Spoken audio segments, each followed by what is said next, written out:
Hello guys, welcome back to my channel Gajulavari garage. ఎలా ఉన్నారండి? బాగున్నారా? నేనైతే బాగానే ఉన్నానండి. ఈరోజు నేను ఫుల్ డే వ్లాగ్ షూట్ చేస్తున్నాను. సో డెలివరీకి వెళ్ళే కన్నా ముందు ప్రాన్ పులావ్ అయితే నేనే చేసుకొని తిన్నానండి. సో ఆ వీడియో నేను మీతో షేర్ చేస్తున్నాను. Let's get started.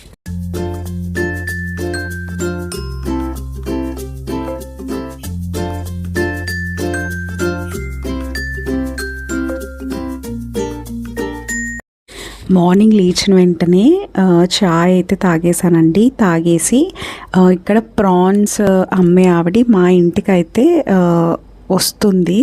So last time కూడా తీసుకున్నాం. ఆవిడ దగ్గర చాలా బాగున్నాయి అండ్ రీజనబుల్ కాస్ట్ అయితే ఉన్నాయండి. ఆవిడైతే వచ్చే ముందు కాల్ అయితే చేస్తానంది. సో ఇక్కడ మేము కేజీన్నర ప్రాన్స్ అయితే తీసుకున్నాం. ఆవిడే క్లీన్ చేసేస్తానంది. అండ్ అలానే పచ్చి నెత్తళ్ళు అంటారు కదా, సో అవి కూడా తీసుకున్నామండి. సో అవి కూడా రీజనబుల్గానే ఇచ్చింది. పావు కిలో 50 రూపీస్ అందండి. సో చాలా బాగా పెట్టింది. ఇంకా ఇవైతే తీసుకున్నాం. ఆవిడే క్లీన్ చేసి అయితే మాకు ఇచ్చేసింది. సో ఇంక ఇచ్చేసిన తర్వాత ఇంకా లోపలికి వచ్చేసి నేనైతే బ్రష్ అన్నీ చేసుకొని బ్రేక్ఫాస్ట్ అయితే తినడానికైతే కూర్చున్నానండి. ఆ రోజు మా మదర్ నాకు పెసరట్టు ఉప్మా అయితే వేశారు. సో పెసరట్టు ఉప్మా ఎంతమందికి ఇష్టమో నాకు కామెంట్ చేయండి. నాకు పెసరట్టు ఉప్మాతో పాటు పెసరట్లో ఎగ్ వేసి వేస్తారు కదా దోశ, అది కూడా చాలా ఇష్టం. సో ఈ 2 దోశ అయితే నేను తిని ఆ రోజు బ్రేక్ఫాస్ట్ అయితే కంప్లీట్ చేసేసాను. ఒక్క పెసరట్టు ఉప్మా తింటే కడుపు అయితే నిండిపోతుందండి. సో ఫస్ట్ అయితే పెసరట్టు ఉప్మా తిన్న తర్వాత నాకు ఇంకా తినగలిగే ఓపిక ఉంటే ఇంకో దోశ అయితే వేయించుకుందాం అనుకున్నా. అది అయిపోయిన తర్వాత ఆఫ్టర్నూన్ 12 ఆ టైంకి ఇక్కడ నేను ప్రాన్ పులావ్ అయితే ప్రిపేర్ చేయడానికి బిర్యానీకి కావాల్సినవన్నీ కూడా రెడీ చేసుకున్నానండి. సో ఇక్కడ ఆల్రెడీ నేను వీడియో కూడా పెట్టాను ఒకసారి మన ఛానల్లో. ప్రాన్ పులావ్ అనేది నేను మా ఆఫీస్లో పాట్లకు జరుగుతున్నప్పుడు బల్క్గా ఒక 2 kgs అయితే తీసుకెళ్ళాను. ఇప్పుడు సేమ్ అదే ప్రాన్ పులావ్ నేను చేసుకొని తిందామని చెప్పి ప్రిపేర్ చేసుకుంటున్నాను. ఇక్కడ ఒక 3 to 4 టేబుల్ స్పూన్స్ అయితే ఆయిల్ యాడ్ చేసుకున్నా. అలానే ఒక 2 టేబుల్ స్పూన్స్ గీ కూడా యాడ్ చేసుకుంటున్నానండి. మనం ఎప్పుడైనా బిర్యానీ చేసినా లేకపోతే పులావ్స్ చేసినా గీ యాడ్ చేసుకుంటే చాలా బాగుంటుంది. సో అందుకని హాఫ్ ఆయిల్ అండ్ అలానే హాఫ్ గీ యాడ్ చేసుకుంటే చాలా బాగుంటుంది. ఈలోపు నాకు కావాల్సిన వెజిటేబుల్స్ అన్నీ కూడా మా మదర్ కట్ చేసి అయితే పక్కన పెట్టారండి.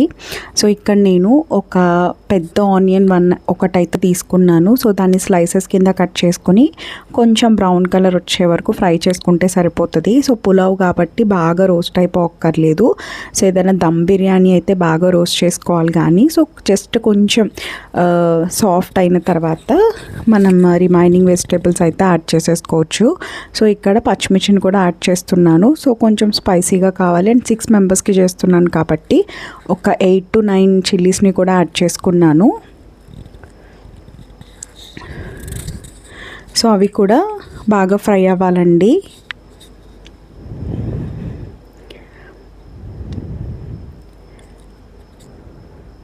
సో ఈ పులావ్ ఇలా చేసుకుని తింటే చాలా బాగుంటుంది. నేను చెప్పిన మెజర్మెంట్స్తో అయితే ఒక్కసారి చేసుకుని ట్రై చేసి నాకు ఎలా ఉందో కామెంట్ సెక్షన్లో చెప్పండి. సో ఇక్కడ చిల్లీస్ అండ్ అలానే ఆనియన్స్ కూడా కొంచెం కుక్ అయిన తర్వాత మనం బిర్యానీకి రెడీ చేసుకున్న బిర్యానీ మసాలా అన్నీ ఉన్నాయి కదా, అంటే లవంగాలు, దాల్చిన చెక్క అవన్నీ ఉన్నాయి కదా, అవన్నీ కూడా యాడ్ చేసేసుకోవాలి.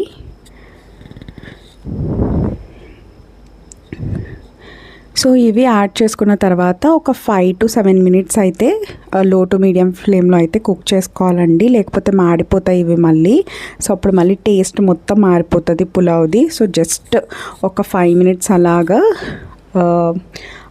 అంటే ఆ బిర్యానీ స్మెల్ వచ్చే వరకు కొంచెం ఒక 5 minutes అయితే రోస్ట్ చేసుకోవాలి.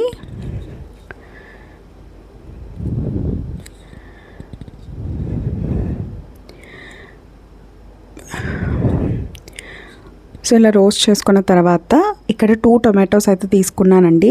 వాటిని చిన్న చిన్న ముక్కల కింద కట్ చేసుకున్నవి కూడా యాడ్ చేసుకొని, ఇక్కడ టొమాటో కూడా అంతే కొంచెం సాఫ్ట్ అయితే సరిపోతుంది. బాగా మెత్తగా అయితే కుక్ అయిపోక్కర్లేదు. మనం ఇది ఆల్రెడీ కుక్కర్లో చేస్తున్నాం కాబట్టి అది లాస్ట్కి అయితే కుక్ అయిపోతుంది. బట్ పచ్చివాసన పోయే వరకు బాగా అయితే మనం ఫ్రై చేసుకోవాలి.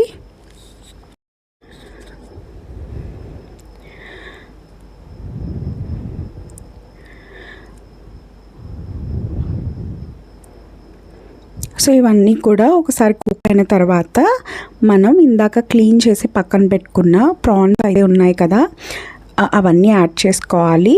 ఇక్కడ నేను ఫ్లేవర్ కోసం కరివేపాకును కూడా యాడ్ చేస్తున్నానండి. కొంతమందికి కరివేపాకు ఇష్టం లేకపోతే స్కిప్ చేయొచ్చు, బట్ కరివేపాకు యాడ్ చేసుకుంటే ఆ ఫ్లేవర్ అయితే చాలా బాగుంటుంది.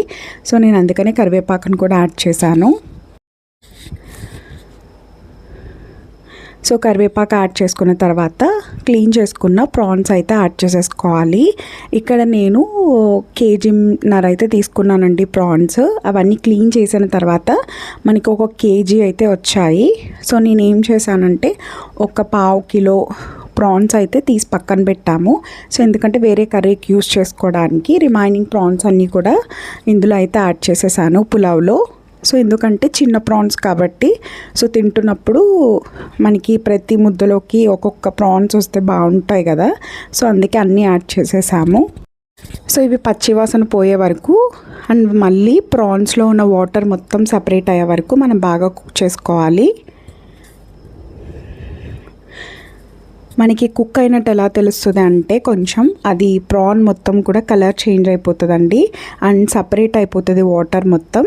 సో అప్పుడు మనం నెక్స్ట్ ప్రొసీజర్లోకి అయితే వెళ్ళిపోవచ్చు.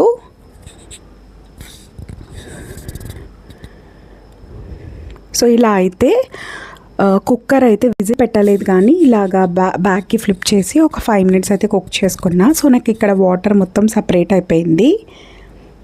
ఇప్పుడు దీంట్లోకి ఒక 2 టేబుల్ స్పూన్స్ అల్లం వెల్లుల్లి పేస్ట్ని కూడా యాడ్ చేశాను. మనం ఎప్పుడైనా హోమ్ మేడ్ అల్లం వెల్లుల్లి పేస్ట్ వాడుకుంటేనే బాగుంటుంది బయట తెచ్చిన దానికన్నా. సో అల్లం వెల్లుల్లి పేస్ట్ యాడ్ చేసుకున్న తర్వాత పచ్చివాసన పోయిన తర్వాత మనం ఇక్కడైతే నేను ముందే వాటర్ వేసి బియ్యం కడిగి పెట్టుకుంటే కొంచెం బియ్యం అనేది అంటే బాగా ఓవర్ కుక్ అయిపోయినట్టు అవుతుంది కాబట్టి సో నేను బియ్యం వేసే ముందు మాత్రమే ఇలా బియ్యం అయితే క్లీన్ చేసుకుంటున్నానండి. ఇది 6 మెంబర్స్కి కుక్ చేస్తున్నాను. ఇక్కడ 1 గ్లాస్కి 1.5 గ్లాస్ వాటర్ అయితే యాడ్ చేస్తున్నానండి. సో మీరు 6 గ్లాసెస్కి మీరు almost 9 glasses of water add చేస్తే సరిపోతుంది. సో ఇక్కడ చూసారా ఆయిల్ కూడా సపరేట్ అయిపోయింది. ఇక్కడ నేను 9 గ్లాసెస్ ఆఫ్ వాటర్ని అయితే యాడ్ చేసేసాను. అంటే నేను దేంతో అయితే తీసుకున్నాను. సో అలాగా 6 మెంబర్స్కి ఎంత క్వాంటిటీ ఆఫ్ వాటర్ కావాలో అంత వాటర్ అయితే యాడ్ చేసేసుకున్నా. సో ఇవి కొంచెం బాగా మరగాలండి.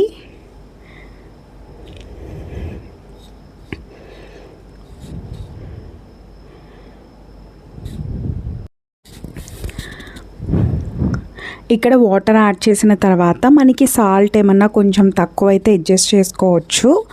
నేనైతే సాల్ట్ కూడా ఇప్పుడే వేద్దామని చెప్పి ఒకసారి వాటర్ మొత్తం యాడ్ చేసుకుని ఇక్కడ నేను ఒక 3 to 4 table spoons of salt అయితే యాడ్ చేసుకున్నా.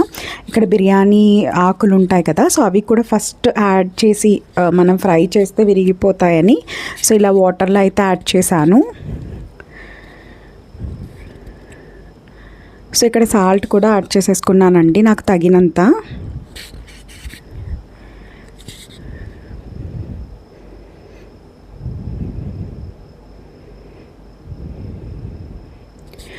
సో ఇప్పుడు వాటర్ అనేవి చాలా మరగాలండి. అంటే మనకి బబుల్స్ వస్తాయి కదా, సో అలా బబుల్స్ వచ్చే వరకు మరగాలి. ఇక్కడే మనం కావాల్సిన మసాలాస్ అన్నీ యాడ్ చేసుకోవాలి. ఇక్కడ నేను బిర్యానీ మసాలా మాత్రమే యాడ్ చేస్తున్నా, ఇంకే మసాలాస్ యాడ్ చేయట్లేదండి. కానీ టేస్ట్ మాత్రం చాలా బాగుంటుంది. సో నేను చేసిన ప్రాన్ పులావ్ చాలామందికి ఇష్టం. మా పిన్ని వాళ్ళ బాబుకి అయితే చాలా ఇష్టం అండి ఇది. సో ఇప్పుడు ఇలా కుక్ అవుతున్నప్పుడు నేను రైస్ కూడా యాడ్ చేసేసుకున్నాను. ఇప్పుడు 3 విజిల్స్ వచ్చిన తర్వాత చూస్తే మనకి ఎమ్మి టేస్టీ ప్రాన్ పులావ్ అయితే రెడీ అయిపోయినట్టే. సో దీన్ని వేరే దాంట్లోకి అయితే కొంచెం చల్లారిన తర్వాత సపరేట్ చేస్తాను. సో ఈలోపు మా మదర్ వండిన నాటుకోడి కర్రీ కూడా కుక్ అయిపోయిందండి. ఫైనల్గా నేను చేసిన ప్రాన్ పులావ్ అయితే ఇలాగా ఒక పెద్ద దాంట్లోకి అయితే సపరేట్ చేస్తున్నా, అంటే దాంట్లోనే మిక్స్ చేస్తే విరిగిపోతుందని రైస్ అనేది. So thank you so much for watching.